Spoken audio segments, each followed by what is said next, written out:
Plantar fasciitis, we have a complete misunderstanding of it.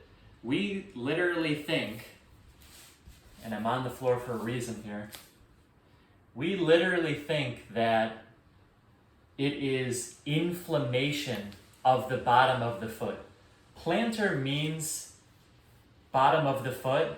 Fasciitis means inflammation of the fascia. So, okay, the bottom of the foot is inflamed. However, the problem with this is that's not even accurate. Our feet would all be inflamed. Like, human beings would have no ability to walk 10,000, 20,000, 30,000 steps a day if our feet were just getting inflamed.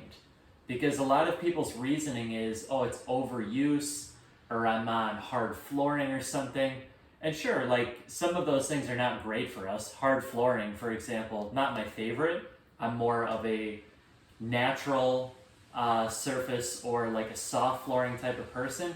But the thing is, our feet are pretty resilient. I mean, they're able to handle quite a bit. These are not the causes of plantar fasciitis.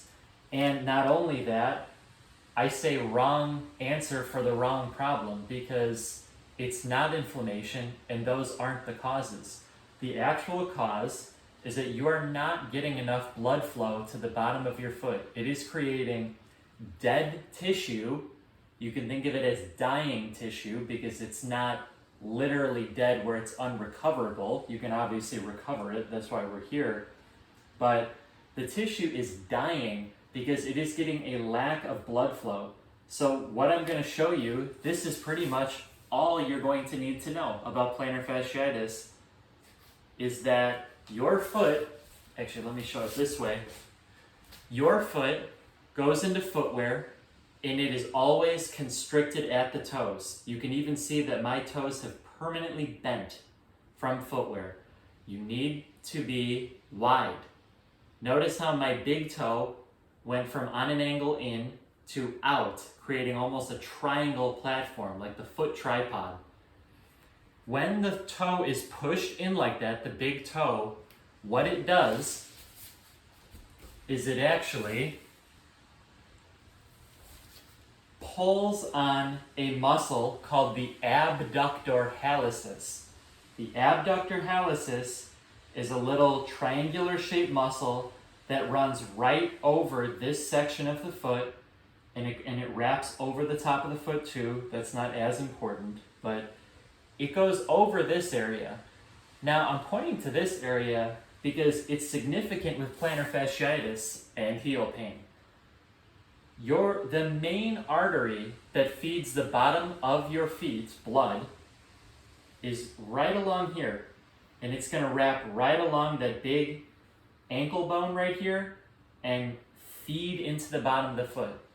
Well, the problem is when the big toe is pinched in, and it's pinched in all the time. You're in footwear, and then you end up being in footwear so long that you actually just learn to stay in that position. Even my toes are somewhat still in that position.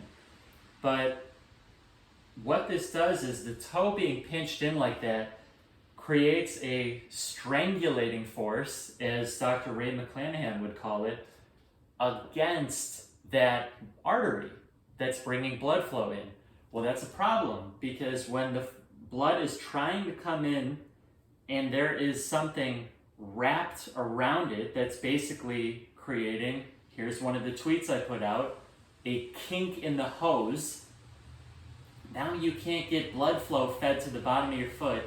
Now that musculature, or that fascia on the bottom of the foot, is not getting nourished. It needs blood flow to heal, recover, get nutrients, get oxygen. It needs it. It is non-negotiable. So that's why you're in pain. It's not getting fed sufficient blood flow, aka nutrition. That's really what it is for it. And it all has to do with your toe being pinched in. And your toe is being pinched in by constrictive footwear. What is constrictive footwear? To be honest with you, it's all footwear, unless you're wearing barefoot footwear, minimalist footwear. There's really nothing else that's wide enough. Even when normal shoe companies like New Balance say wide toe box, not wide enough. I've tried it. So that is literally what plantar fascia is. It's not actually that complicated. It feels complicated because it doesn't make sense at first and it seems like a lot is going on. But to be honest, it's really only that.